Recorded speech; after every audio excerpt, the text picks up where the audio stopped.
പശ്ചിമേഷ്യൻ സംഘർഷങ്ങൾ തുടരുന്നതിനിടെ അറബ് രാജ്യങ്ങൾ എടുത്ത നിലപാടിനെ തള്ളി ഇറാൻ. ആക്രമിക്കപ്പെട്ടാൽ നോക്കി നിൽക്കില്ലെന്നും തിരിച്ചടിക്കുമെന്നും ഇറാന്റെ പ്രതികരണം. പശ്ചിമേഷ്യയിൽ ഇറാന്റെ സൈനിക നീക്കങ്ങൾക്കെതിരെ 12 ഗൾഫ് അറബ് ഇസ്ലാമിക് രാജ്യങ്ങളാണ് സംയുക്തമായി പ്രസ്താവന ഇറക്കിയത്. ആ നിലപാടിനെ തള്ളിയാണ് ഇറാൻ വിദേശകാര്യ മന്ത്രാലയം രംഗത്തു വന്നത്. രാജ്യത്തിനെതിരായ നീക്കങ്ങൾ ഏകപക്ഷീയമാണ്. മേഖലയിലെ യഥാർത്ഥ ശത്രുക്കളെ തിരിച്ചറിയണമെന്നും ഇറാൻ ആവശ്യപ്പെട്ടു.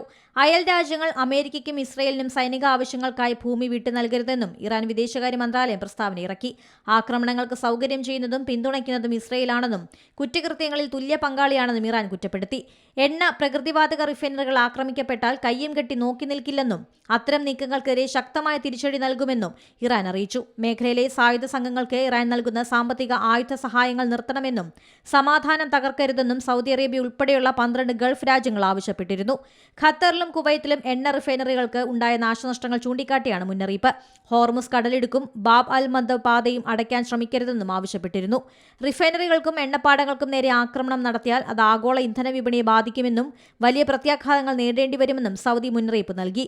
ഗൾഫ് രാഷ്ട്രങ്ങളുമായി നിരന്തര ചർച്ചകൾ നടത്തുന്ന ഇന്ത്യ ഒമാനുമായി കൂടിക്കാഴ്ച നടത്തി. കുടുങ്ങിക്കിടക്കുന്ന കപ്പലുകളുടെ യാത്ര സുഗമമാക്കാനും ചരക്ക് നീക്കം പുനരാരംഭിക്കാനും ഇന്ത്യ ആവശ്യപ്പെട്ടു. International desk C Malayalam news. ഏറ്റവും പുതിയ വാർത്തകളും വിശേഷങ്ങളും വിരൽത്തുമ്പിലറിയാൻ സി മലയാളം ന്യൂസ് എല്ലാ ഡിജിറ്റൽ പ്ലാറ്റ്ഫോമുകളിലും ലഭ്യം.